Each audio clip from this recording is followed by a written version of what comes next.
오늘 하나님의 말씀 제목은 주보에 나와 있는 것과는 달리 사랑하라입니다. 여러분 아까 읽으셨던 마태복음 22장 34절부터 40절 말씀은 사랑에 대한 이야기잖아요. 그렇죠? 그리고 너무 다 잘 아셔서 사실은 다른 설명이 필요 없는 구절입니다. 근데 조금 더 자세히 그래서 이 안에서 말씀하시는 사랑이 무엇인지 좀 더 알기를 원해서요, 같이 나누려고 합니다. 오늘 그 본문에 보시면 율법 교사 한 명이 예수님께 나와서 질문을 합니다. 어느 계명이 큽니까? 선생님이요 하고 질문을 시작하죠. 그랬더니 예수님이 대답을 하십니다. 뭐라고 하시죠? 내 마음을 다하고 목숨을 다하고 뜻을 다해서 주 너의 하나님을 사랑하라 하셨으니 이것이 첫째 되고 큰 계명, 크고 첫째 되는 계명이요. 하나 더 있죠? 둘째도 그와 같으니 내 이웃을 내 자신같이 사랑하라. 이렇게 말씀해 주신 거예요. 여러분 많이 들어서 알고 계시겠지만 성경에는 수많은 율법이 기록되어 있습니다. 그래서 이거를 더 잘 지키기 위해서 유대인들이 이걸 총망라해서 정리를 해봤어요. 그랬더니 총 613가지예요. 율법이라는 거는 하세요가 아니겠죠. 해라, 하지 말아라. 이거 두 가지 종류가 있겠죠. 근데 하지 말아라라는 항목은 365개고요. 무엇 해라라고 말하는 항목은 248개입니다. 그래서 두 개를 더하면 613가지가 되죠. 이렇게 너무 많으니까 알아도 지킬 수 없는데 너무 많으니까 우리가 다 너무 어렵잖아요, 기억하기. 그래서 이거를 간단하게 아주 집약적으로 총 정리해 놓은 것이 우리가 아는 10계명입니다. 10가지로 정리를 해 놓은 거예요, 이 613가지를. 근데 10계명 1부터 4계명까지는 하나님께 대한 항목들이 적혀 있고요. 이후에 5계명부터 10계명까지는 사람들과의 관계에 대한 항목입니다. 그래서 이 10계명을 10개의 계명을 다시 더 응집하고 집약해서 정리해 놓은 것이 오늘 예수님이 본문에서 말씀하셨던 하나님 사랑, 이웃 사랑, 이렇게 두 가지로 나타날 수 있습니다. 기독교에서 가장 중요한 덕목이 사랑이잖아요. 그렇죠? 하나님을 사랑하는 것, 이웃을 사랑하는 것. 너무 중요하고 기본이 되고 아주 본질적인 문제입니다. 그렇기 때문에 40절에, 오늘 본문 40절에 보시면 예수님도 이 두 계명이 온 율법과 선지자의 강령이니라 라고 말씀을 하세요. 율법과 선지자는 구약 성경을 대표하는 표현이에요. 그러니까 율법과 선지자의 강령이다 라는 말은 이 두 계명이 구약 성경 전체를 요약 정리해 놓은 핵심이다, 이런 뜻인 겁니다. 우리가 잘 아는 로마서 13장 10절에도 보시면 사랑은 율법의 완성이라 라고도 말씀하십니다. 그래서 우리가 사실 너무 이 사랑에 대해서는 많이 들었고 많이 나누고, 좀 전에 인사하실 때도 사랑합니다 이렇게 인사하셨잖아요. 너무 잘 아는 내용인데 이 말씀이 위치해 있는 지금 이 구절, 단락이 어딘지를 우리가 한 번도 잘 생각해 보지 않고 읽었던 것 같아요. 그래서 그걸 좀 한번 보려고 하는데요. 지금 예수님은 어떤 상황 가운데 계시냐면 마태복음 한 장 넘기시면 21장부터 예수님은 다시 예루살렘에 입성하시는 이야기가 시작됩니다. 예수님이 십자가를 지시기 위해서 예루살렘에 입성하신 거죠. 그래서 제일 먼저 하신 일이 21장 12절에 나온 것처럼 성전을 깨끗하게 하셨다, 성전을 청결하게 하셨다라는 사건이 나옵니다. 거기 보시면 12절에 예수께서 성전에 들어가사 성전 앞에서 매매하는 모든 사람들을 내쫓으시며 돈 바꾸는 사람들의 상과 비둘기 파는 사람들의 의자를 둘러 엎으시고 그들에게 이르시되 같이여 기록된 바 내 집은 기도하는 집이라 일컬음을 받으리라 하였거늘 너희는 강도의 소굴을 만드는도다 하시니라. 예수님이 제일 먼저 하신 일이에요. 성전에 가셔서 멀쩡히 잘 있는 그 제사를 드리려고 동물이나 여러 가지 것들을 가져왔을 때 사람들이 그거를 먼 곳에서부터 들고 오니까 상할 수 있고 망가질 수 있잖아요. 그러니까 여기 성전에서 가장 온전한 것으로, 상하지 않은 것으로 여기서 사서 드리세요라고 사람들이 자기 편리하게 만든 그런 시스템인 거예요, 지금 이 상황은. 근데 그것에 대해서 예수님은 내 집은 장사하는 소굴 아니다, 강도의 소굴 아니다, 기도하는 집이다, 여기서 사고 팔고 하면 안 된다, 너희 편한 대로 하나님 예배를 너희 마음대로 조절해서 드리면 안 된다, 말씀대로 드려야 한다는 의미로 하는 예수님께서 그 성전을, 그 상을 엎으시는 사건을 보게 됩니다. 이제 그것을 보고 일반 사람들도 보면 굉장히 놀랄 일이잖아요. 상을 뒤집어 엎으셨다니까요. 우리 밥상을 확 뒤집어 엎으신 거예요. 다른 사람들도 놀랄 텐데, 안 그래도 예수가 눈에 가시처럼 마음에 안 들었던 유대 종교 지도자들, 또 바리새인들, 서기관들은 얼마나 예수가 꼴보기 싫었겠어요. 그러니까 이제 저 예수를 잡아 죽여야겠다라고 결정을 하고 이후로부터 계속 예수님을 쫓아다니면서 예수님한테 계속 대답하기 곤란한 질문들을 던지면서 예수님을 그 올무에 얽어매려고 합니다. 그 사건들이, 그 이야기들이 22장부터 나오죠. 거기 23절이네요. 21장 23절에 예수께서 성전에 들어가 가르치실세 대제사장들과 백성의 장로들이 나와 이르되 내가 무슨 권위로 이런 일을 하느냐, 또 누가 이 권위를 주었느냐, 대놓고 예수님께 반박을 하고 있죠. 이거 지금 사람들 아무도 없는 빈 공간에 가서 예수님과 단둘이 얘기한 거 아니에요. 예수님이 어떤 분이신지 온 전국에서 소문을 듣고 찾아온 모든 이스라엘 사람들 앞에 공공연하게 나서서 그 자리에서 예수를 창피 주고 모욕 주고, 그리고 어떤 질문이든 했을 때 그것이 율법에나 여러 가지 종교적인 행위에 거슬리면 그것을 꼬투리 잡아서 예수를 죽이려고 이렇게 지금 올무를 놓고 있는 거예요.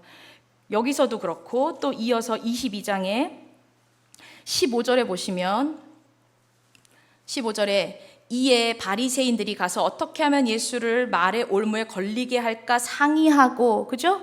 이렇게 나와 있죠? 예수를 올무에 걸리게 하려는 게 목적이었어요. 그래서 이 사람들이 그 다음으로 질문 던진 것은 세금 문제는 어떻게 합니까? 하고 굉장히 공손하게 물어본 것 같지만, 지금 여기 15절에 나온 그들의 의도와 같이 예수를 잡아 죽이려는 의도로 물어본 거예요. 여기서 끝이 아닙니다. 23절에 보시면 부활이 없다 하는 사두개인들이 그날에 예수께 물어 이르되 도대체 우리가 죽으면 그 이후에 어떻게 되는 겁니까? 부활이 된다고 하는데 그 부활할 때는 우리의 모습이 어떻게 되는 겁니까? 하면서 한 여자가 남편이 이제 사별하여 잃었는데 그 이후에 유대법에는 그 동생이 또 그 안에 그 형의 부인을 위해서 자녀를 낳아줄 수 있는 계대법이 있잖아요. 그것대로 둘째 동생, 셋째 동생, 넷째 동생, 이런 경우의 수. 그러니까 사실 이런 경우의 수가 얼마나 되겠어요. 한 명 죽는 것도 아니고 둘, 셋 다 형제가 죽는다고 했을 때, 부활했을 땐 도대체 이 여자는 누구의 부인입니까? 이런 질문을 한 거예요. 이것도 사실은 예수님을 올무에 빠뜨리려는 계획이었죠. 근데 예수님은 모든 질문에 다 하나님의 말씀으로 방어하시고 대답하시고, 그리고 정말 중요한 진리들을 이 시간을 통해서 선포하십니다. 그리고 나서 이어지는 질문이 오늘 34절인 거예요. 예수께서 사두개인들로 대답할 수 없게 하셨다 함을 바리새인들이 듣고 모였는데, 이렇게 돼 있죠. 여기서 하나 알고 가셔야 할 것은, 여기 사두개인과 바리새인들이 나오는데 이 두 사람은 너무나 다른 종류의 유대의 종교 지도자들이었어요. 사상이 완전히 다른 사람들이었어요. 극과 극이었죠. 바리새인들은 영적인 것도 믿고 천사나 부활 이런 것들을 다 믿는 사람들이었어요. 근데 사두개인들은 그와 반대로 영적인 것을 전혀 믿지 않는 거예요. 천사도 믿지 않아요. 부활도 믿지 않는 사람들이 사두개인들이에요. 우리가 이렇게 지금 뭐 여러 종파로 나눠져 있고 기독교 안에서도 여러 파가 나눠져 있잖아요. 근데 그들 안에 주장하는 바가 조금만 달라도 하나 되기 어려운 건데, 지금 이거는 영적인 부분이 있다 없다의 문제예요. 부활이 있다 없다의 문제는, 이거는 엄청난 문제라고요. 절대로 하나 될 수 없는 그룹이 이 두 그룹이었던 겁니다. 근데 이 두 그룹이 항상 서로가 서로를 헐뜯고 비난하고 싸우던 이 두 그룹이 예수라는 존재를 죽이기 위해서 서로 의기투합을 한 거예요. 손을 잡은 거예요. 필요에 의해서.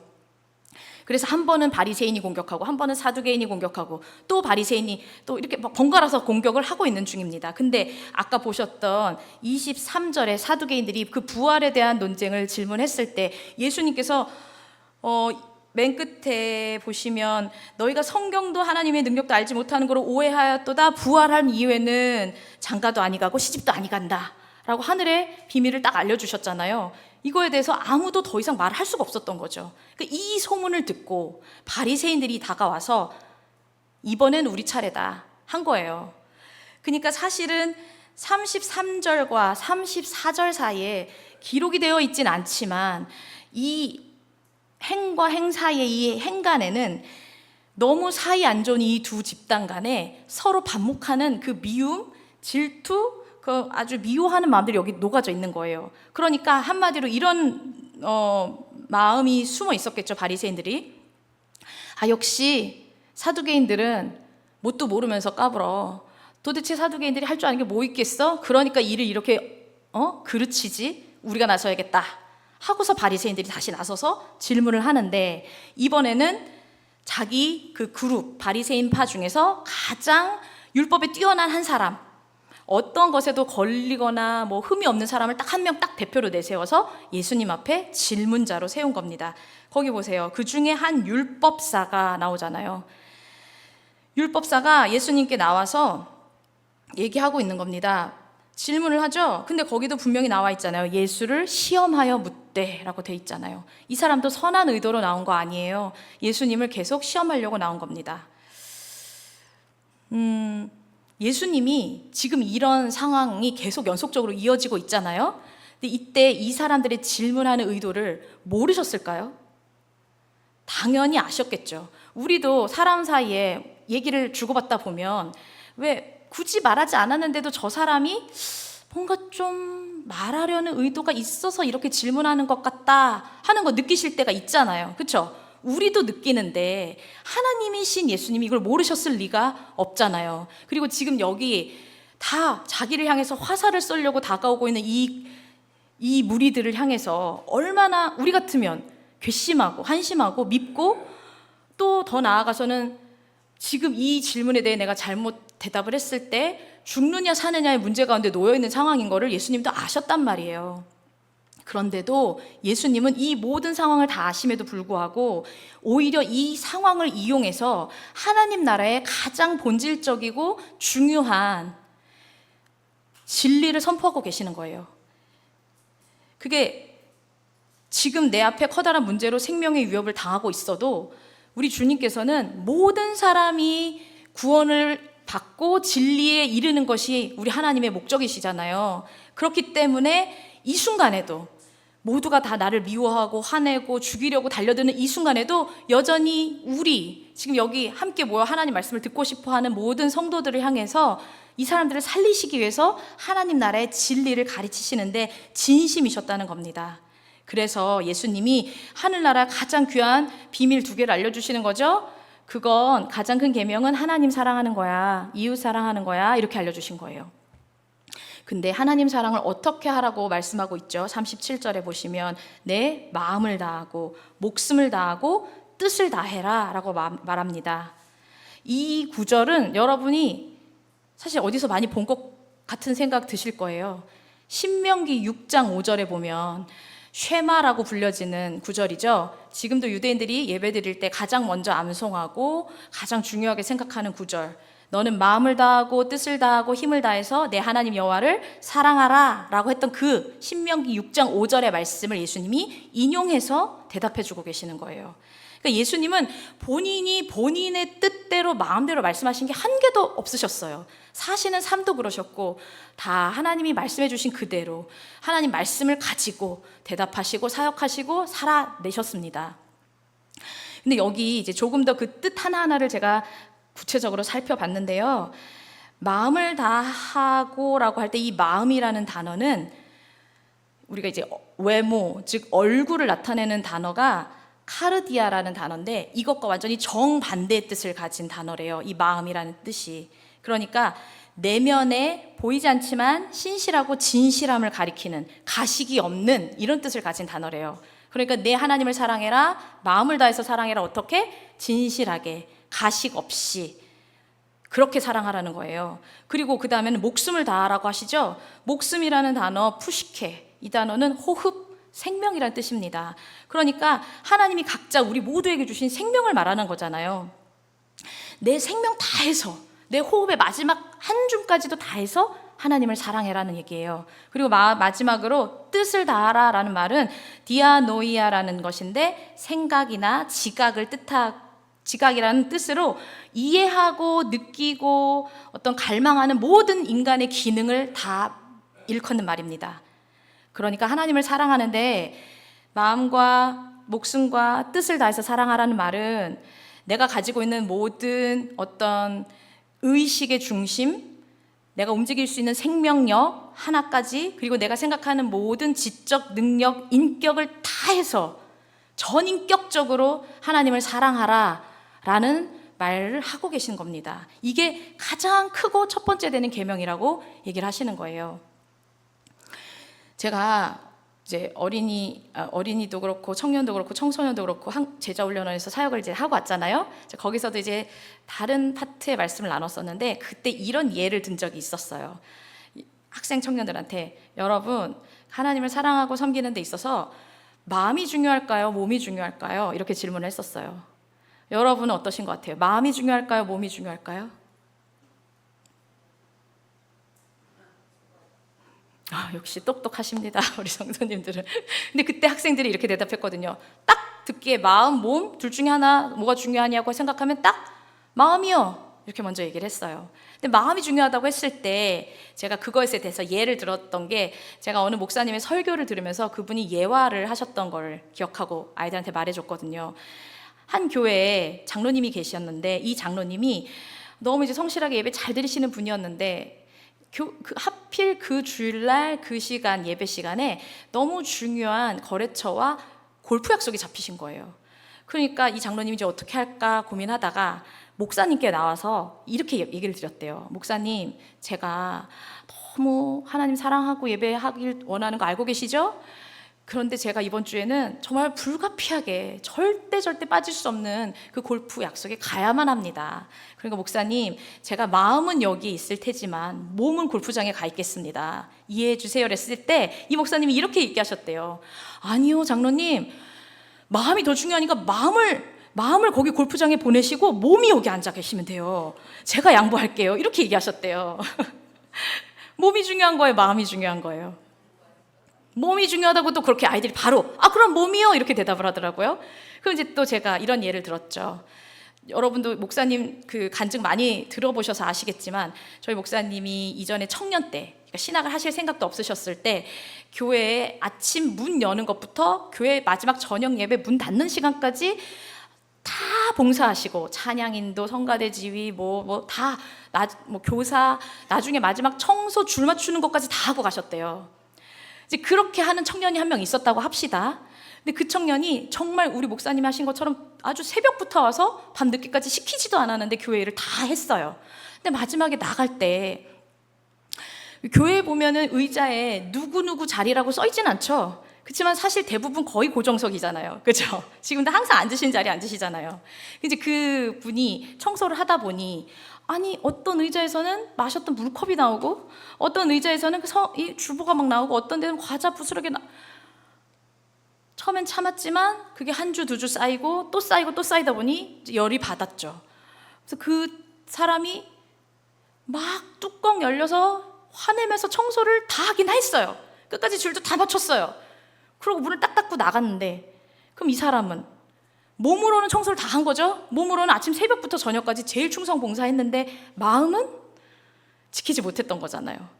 그래서 여러분이 대답하신 것처럼 몸도 마음도 다 중요하다는 얘기를 하고 싶었던 거예요, 저도. 그러니까 지금 여기 하나님을 사랑하라는 이 말이 바로 그거예요. 마음으로도 전심을 다해서, 그냥 대충 아니고 진짜 최선을 다해서 예배를 드리고, 몸으로도 하나님을 최선을 다해서 사랑하라는 얘기를 예수님이 하고 계신 거예요. 그냥 좀 오늘은 마음은 놓고 몸만, 다른 날은 몸은 놓고 마음만, 이렇게 하지 말라는 거예요. 그렇게 하나님을 사랑하라는 얘기를 하고 계신 겁니다. 근데요, 제가 여기서 또 하나 발견한 게 있었어요. 그 히브리 문화에서 사랑하라라고 할 때 이 사랑이란 단어가 한 개가 아닌 건 아시죠? 우리나라 말에는 사랑하라 그러면 그냥 사랑 그 하나잖아요. 근데 히브리 문화에서는 제가 이렇게 말씀드리면 다 아실 거예요. 아가페가 있고 필레오가 있고 에로스가 있고, 그죠? 다 사랑이라고 번역이 되거든요. 그렇지만 종류가 너무 다 다르죠. 잘 아시는 것처럼 에로스는 육체적인 사랑을 말하는 것이고, 필레오는 사람과 사람 간에, 친구 간에 그런 사랑을 말하는 거예요. 아가페는 여러분이 잘 아시는 하나님이 우리에게 주신 그 사랑을 말하는 거예요. 근데 여기요, 마음을 다하고 목숨을 다하고 뜻을 다해서 주 너의 하나님을 사랑하라 하셨을 때 이 사랑하라는 단어가 하나님이 우리한테 명령하신 거잖아요. 사람한테 창조주 하나님을 이렇게 사랑하라고 하셨는데 이 사랑하라는 단어를 아가페를 쓰고 있더라고요.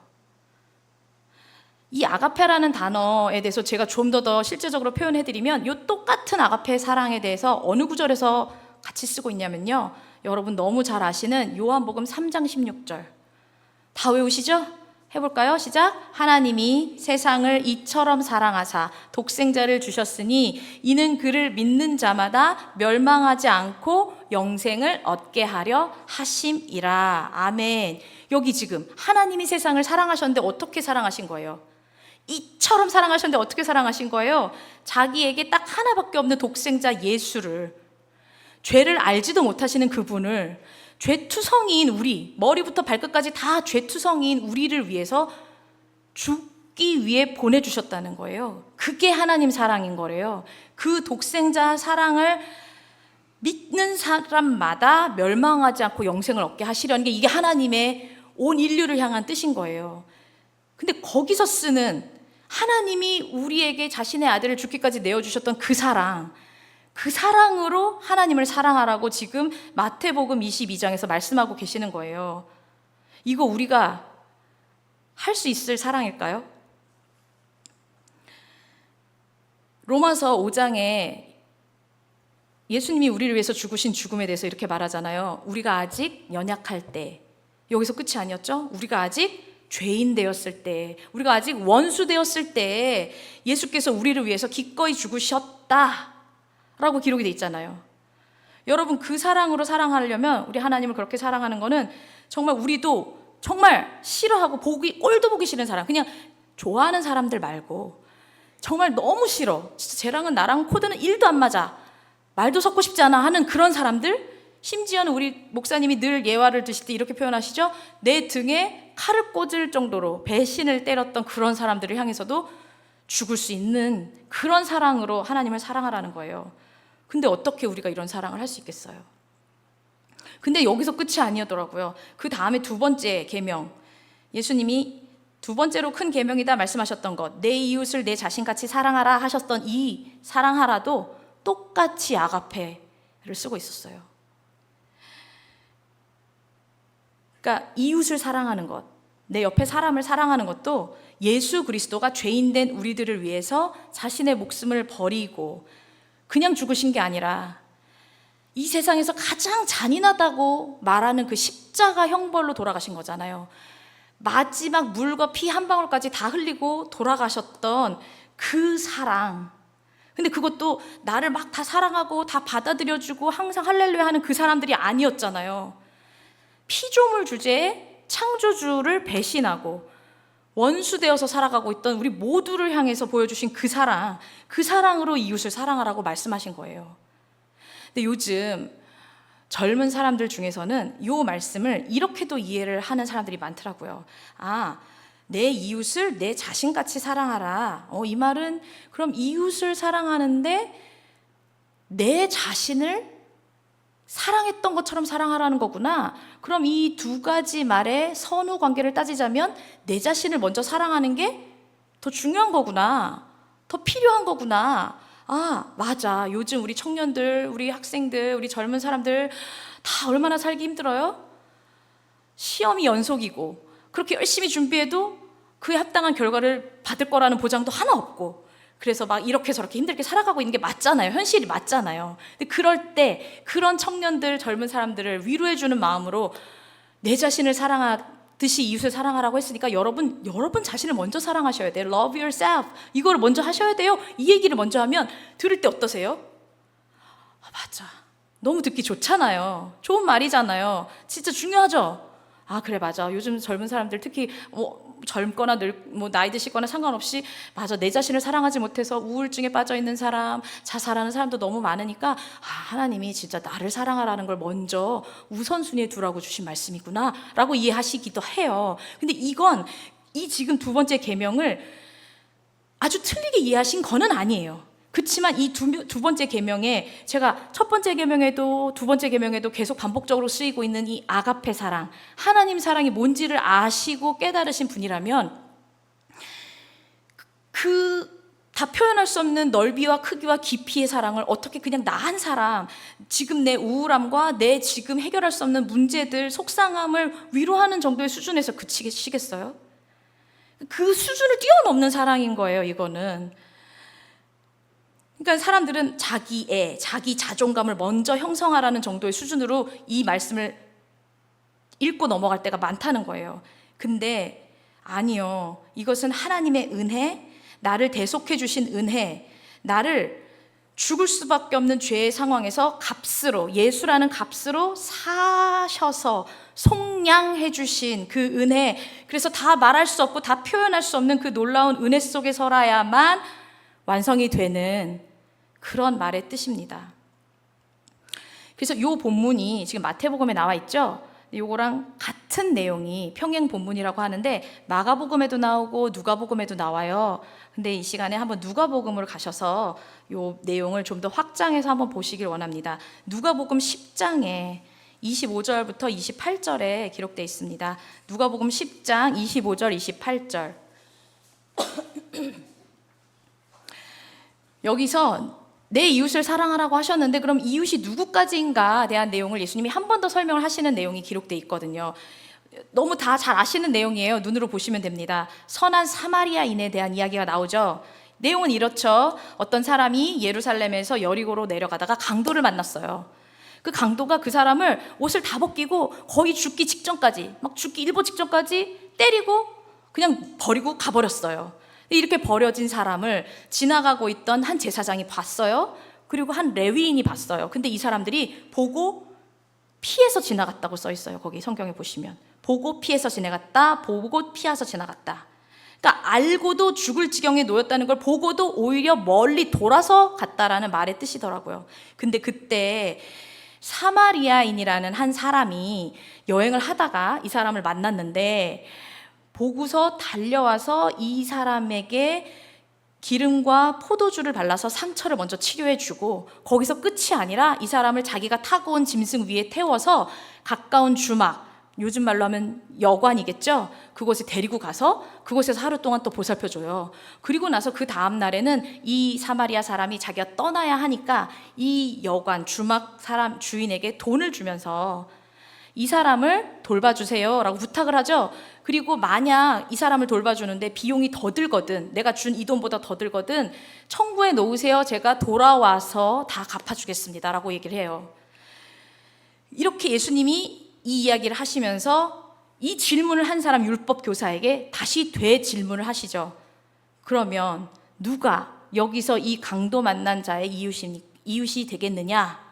라고 했을 때 이 율법 교사가 이렇게 대답하죠. 거기 성경에 나와 있습니다. 자비를 베푼 사람입니다 라고요. 그러니까 예수님이 맨 마지막 절에 뭐라고 하시죠? 37절에 가서 너도 이와 같이 하라 라고 기록이 되어 있습니다. 저는 이 비유를, 사실 여기 학생 청년도 다 알아요. 중학생들도 다 들어서 알아요. 주일학교 때부터 들어서 알고, 저도 그랬어요. 많이 들어서 알고 있었던 내용이고. 근데 저는 이 이야기를 들었을 때 이렇게밖에 이해를 못했었어요. 그러니까 이 강도 만난 사람의 이웃이 사마리아인이라고 했잖아요. 근데 당시에 사마리아인이라는 존재는 유대인 사람들에게 천대받고 사람 취급도 못 받던 사람들이었어요. 같이 말도 섞지 않고, 이 사마리아인이 살고 있는 이 땅은 더러워서, 개가 사는 동네라고 밟고 지나가지도 않으려고 일부러 멀리 돌아서 가고 했던 그런 당시 시대 상황이었단 말이에요. 근데 그 사람이 제사장도 돌보지 못했고 레위인도 돌보지 못했던 이 아픈 상처받은 사람을 돌봤구나. 나는 저 제사장과 레위인 같은 종교인은 되지 말아야지. 이렇게 생각했어요. 그리고 이 율법 교사가 사마리아인이요 라고 대답을 딱 못했잖아요. 자비를 베푼 자입니다 라고 대답했죠. 입으로 사마리아라는 말조차 하기 싫었던 거예요, 유대인들은.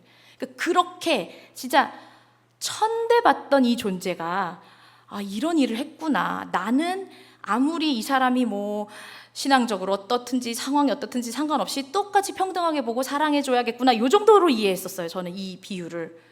근데 제가 이번에 이 하나님 사랑, 이웃 사랑에 대한 말씀을 준비하면서 다시 깨달아진 것은, 그 강도 만난 사람이 처음에 예루살렘에서 출발해서 여리고로 내려갔다고 하죠. 성경에서 말하는 예루살렘이라는 지역을 상징하는 뜻은 하나님과의 임재, 하나님과의 동행, 이런 것을 의미해요. 하나님 성전이 계신 곳이니까요.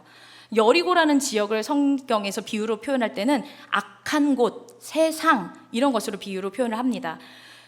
예루살렘에서 여리고로 내려가는 길에라고 나와 있잖아요. 내려간다라는 말조차도 무언가 막 우리가 영적으로 성장한다는 의미가 아니라 오히려 하락한다라는 의미를 가진 거죠. 그러니까 그냥 딱 봐도 하나님이 원래 지으신 모습 그대로 하나님만을 사랑하고 섬기며 살아가야 할 사람이, 예루살렘에 있어야 할 사람이 그 하나님의 뜻을 저버리고 세상으로, 죄에 물들어서 세상 가운데 나아가서 여리고라는 곳에 가게 되니 강도를 만나게 되는 거죠. 그죠?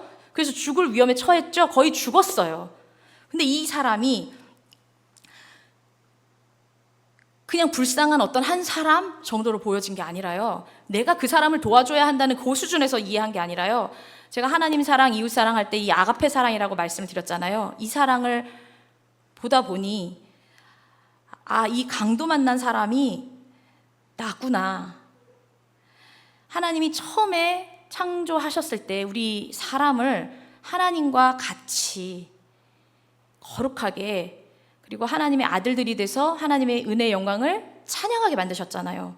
근데 그 모습 그대로 살지 못하고 죄 가운데 빠져서 나중에는 내 안에 있는 이 죄의 문제를 내가 어떻게 할 수조차 없게, 그냥 그 죄에 매몰돼서 내가 그냥 죽어가는 존재가 돼버린 거죠. 세상 가운데 여기저기 얻어 터지고 죽을 지경에 빠진 사람인 거예요. 옷이 다 벗겨져서 거진 죽을 지경까지 두드려 맞고 죽을 위기에 숨이 헐떡헐떡 거리고 있는 이 사람이 바로 하나님 알지 못하고, 안다고 성경도 읽고 뭐 예배도 드리는데 안다고 하면서 내가 그렇게 삶으로 살아내지 못하고 있는 내 모습이구나. 죄의 문제에 빠져서 도저히 헤어나올 수 없는 죄인이 그 모습인 강도 만난 사람이 바로 나구나.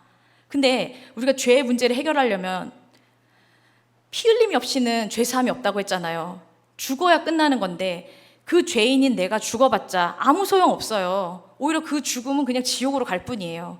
그래서 이 죄인을 바꿔 말할까요? 이 강도 만난 사람을 살리시기 위해서 하나님이신 예수님이 나랑 똑같은 모양, 똑같은 형상으로 이 땅에 오셔서 나 대신 이 강도 만난 자가 돼주신 거예요. 지금 나는 죽었어요. 정말 허물과 죄로 에베소서 말씀처럼 죽었어요. 근데 그 죽어가고 있는 나를 그냥 그대로 내버려 두지 않으시고, 내 죽음으로는 그 죄 문제를 해결할 수가 없으니까 예수님의 거룩한 그 생명의 죽음이 나랑 같은 모양, 같은 형상이 되셔서 내가 당한 모든 고통, 찢김, 상함, 매맞음, 이걸 다 당하시고 지금 예수님이 그 강도 만난 자가 돼서 죽어가고 계시는 상황인 거예요. 예수님 정말 십자가에서 죽으셨잖아요. 근데 그게 예수님의 사랑이고 내가 그 사랑을 받은 걸 알고 있는 사람이라면 어떻게 여기 지나가는 제사장처럼, 레위인처럼 그렇게 일부러 더 멀리 피해서 돌아가야 되겠어요? 율법 안에 속할 수 없는, 당시 유대인들이 말하는 개라고 말했던 그 사마리아인이, 율법 밖에 있던 외인이었던 사마리아인이 그 사랑을 알았기 때문에 이 강도 만난 자를 그렇게 마음과 뜻과 정성 다해서 보살피고 살려준 거잖아요. 먼저는 내가 강도 만난 사람이고 주님과의 관계가 떨어져서 살고 있는 그 사람인 것을 인정하게 됐고, 그 강도 만나 죽을 수밖에 없는 나의 죽음을 그대로 내버려 두지 않으시고 이 땅 가운데 나랑 똑같은 모습으로 나 대신 이 죽음을 죽기 위해서 오신 그 예수님의 사랑을 알고 있는 사람이라면, 우리 다 외인이잖아요. 유대인들 기준에 따르면 우린 다 외인이에요. 구원받지 못할 사람들이라고요. 근데 그랬던 우리들조차도 그 사랑을 알게 하셔서 그 강도 만난 자로 나 대신 죽어가고 계신 그 예수님께, 아까 우리 마태복음 22장 34절부터 나와 있는 말씀처럼 하나님을 내 마음과 뜻과 목숨 다 해서 하나님이 우리한테 주셨던 그 사랑으로 사랑할 수 있게 되는 거죠. 더 나아가서는 내가 그렇게 건진 받았잖아요. 그럼 내 주변에도 여전히 지금 아직도 예수를 알지 못해서 허물과 죄로 죽어가고 있는 사람들이 너무 많잖아요.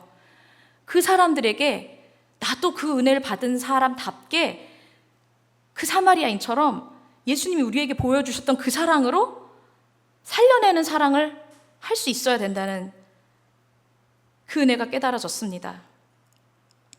여기 사마리아 사람이 이 강도 만난 자를 불쌍히 여겼다라고 거기 누가복음 말씀에 써 있잖아요. 근데 이 불쌍히 여겼다라는 단어가, 똑같은 단어가 예수님께서 그 사역을 행하셨을 때 마태복음 9장 36절, 14장 14절, 20장 34절 다 뭐냐면, 예수님이 자기에게 나오는 큰 무리들을 향해서, 아파하고 고통 가운데 어려워하고 있는 사람들을 향해서 무리를 보고 불쌍히 여겨 그들을 고쳐주셨다라는 그 본문에 쓰였던 그 불쌍히 여기다랑 같은 단어를 쓰고 있더라고요.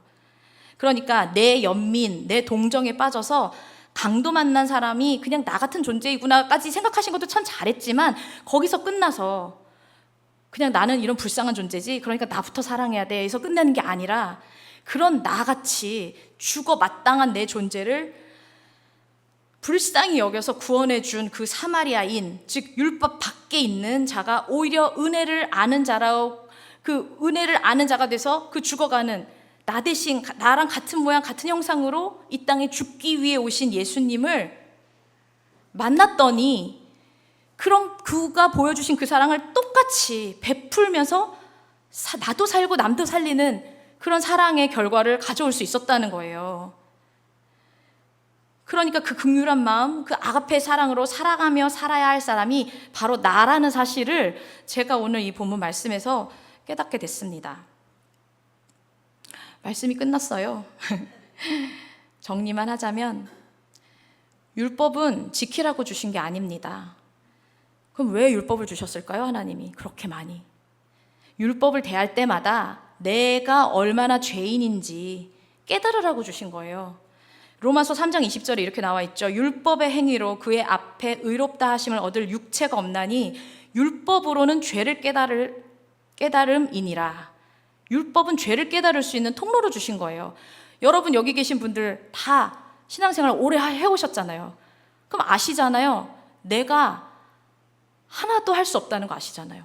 성경에 사랑하라고 돼 있는데, 그럼 내게 주신 가족, 부모, 형제, 자녀도 솔직히 100% 항상 사랑하세요? 그것도 못하는데 어떻게 아가페 사랑을 할 수 있겠어요? 그러니까 우리는 사랑할 수 없는 존재예요. 게다가 다른 것도 아니고 그 하나님 아가페 사랑으로는 절대 불가능해요. 근데 언제 가능해지냐? 이 사랑, 이 예수님의, 하나님의 그 아가페 사랑이 내 안에 들어올 때, 그때라야만 우리가 진짜 사랑을 할 수 있게 되는 거예요. 이 계명을 지킬 수 있게 되는 거예요. 우리 마지막으로 요한복음 15장만 한번 보실게요. 요한복음 15장으로 가서 말씀 보시겠습니다. 요한복음 15장.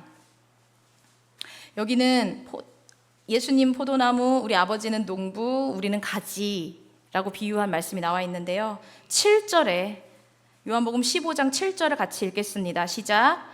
너희가 내 안에 거하고 내 말이 너희 안에 거하면 무엇이든지 원하는 대로 구하라. 그리하면 이루리라. 아멘. 그리고 거기 거기 10절과 12절까지도 우리 한번 같이 읽어볼게요. 10절부터 내가 아버지의 계명을 지켜 그의 사랑 안에 거하는 것 같이 너희도 내 계명을 지키면 내 사랑 안에 거하리라. 내가 이것을 너희에게 이름은 내 기쁨이 너희 안에 있어 너희 기쁨을 충만하게 하려 함이라. 내 계명은 곧 내가 너희를 사랑한 것 같이 너희도 서로 사랑하라 하는 이것이니라. 아멘. 여기서 사랑하라는 말도 다 아가페 사랑이에요. 우리는 사랑할 수 없는데 내게 주신 자녀도 내 힘으로 사랑하지 못하는 존재인데 예수의 생명이 내 안에 들어오면, 그래서 내가 주님 안에, 주님이 내 안에 거하면, 즉 하나가 되면, 주님과 연합이 되어지면 무엇이든지 다 할 수 있대요. 할 수 없는 그 아가페 사랑까지도 다 우리 존재가 할 수 있대요. 예수의 생명을 가진 자는 무엇이든지 사랑할 수 있고 무엇이든지 주님의 뜻을 나타낼 수 있습니다. 예수 그리스도로 말미암아 하나님을 사랑하고 이웃을 사랑하는 것, 그것이 성경의 핵심입니다. 요한복음 13장 34절 35절, 거기도 가까우니까 한번 펴보세요. 13장, 요한복음 13장 34절 35절 같이 읽겠습니다. 시작. 새 계명을 너희에게 주노니 서로 사랑하라. 내가 너희를 사랑한 것 같이 너희도 서로 사랑하라. 너희가 서로 사랑하면 이로써 모든 사람이 너희가 내 제자인 줄 알리라. 아멘. 새 계명을 주셨대요. 그럼 하나님이 613가지에서 하나를 더 추가해서 더 주셨다는 말이 아니에요. 예수님께서 직접 우리의 계명이 되어 주셔서 우리 가운데 찾아와서 그 사랑을 보여주셨으니 그 안에 거하며 사는 것, 그것이 우리가 하나님 말씀하신 대로 사랑하며 살 수 있는 유일한 길입니다. 근데 왜 이렇게 하셨냐면 이렇게 살아가는 우리 모습 때문에 우리도 살고 모든 사람이 너희가 내 제자인 줄 알리라고 돼 있잖아요. 다른 사람들이 보고도 그 모습으로 생명을 또 얻고 살아나게 된다는 거예요. 오늘 아침 묵상 말씀도, 스가랴 말씀도 범죄함으로 포로 가운데 70년 바벨론 생활을 하다가 돌아와서 20여 년이 지난 삶을 살고 있는 유다 백성들인데도 여전히 이들이 살아가는 삶의 모습은 불평, 불만이고, 언제까지 하나님 내가 이렇게 금식하며 기도하며 살아야 합니까? 우리의 삶은 나아진 게 없는데요? 라고 말하고 있는 이 사람들을 향해서 하나님이 이렇게 말씀해 주시더라고요. 제가 읽어드릴게요. 스가랴 10장 6절입니다. 내가 유다 족속을 견고하게 하며 요셉 족속을 구원할지라. 내가 그들을 긍휼히 여김으로 그들이 돌아오게 하리니 그들은 내가 내버린 일이 없었음 같이 되리라. 나는 그들의 하나님 여호와라. 내가 그들에게 들으리라. 12절 내가 그들로 나 여호와를 의지하여 견고하게 하리니 그들이 내 이름으로 행하리라. 나 여호와의 말이니라. 아멘. 하나님 이렇게 말도 안 되는 우리 인간의 계산법으로 계산해 보면 전혀 맞지 않는 계산으로 우리를 사랑하고 계십니다. 제가 여기 계신 분들보다 나이가 많지도 않고 또 더 특별히 잘하는 것도 없습니다. 근데 제가 살수록 또 이만큼 조금 더 나이가 들수록 고백할 수 있는 것은 진짜 내가 할 수 있는 게 아무것도 없구나. 그게 다 하나님의 은혜였구나. 그리고 성경에 기록된 모든 기적과 이적으로 살아난 그 모든 사람들, 예수를 만났던 그 모든 사람들의 경험과 고백이 다 나를 살리시려는 예수님의 사랑의 사역들이셨구나를 깨닫게 됩니다. 마칠게요. 나는 죽고 예수로 사시면서 그 깊은 사랑의 교제 안에서 하나님을 사랑하시고 또 내 주변의 모든 사람들을 사랑하시면서 그 사랑받은 자답게, 그 생명을 받은 자답게 살아가시는 복되고 복된 모든 인생 다 되시기를 축복합니다. 아멘. 우리 이 시간에 찬양 같이 부르시고 기도하며 나아가겠습니다.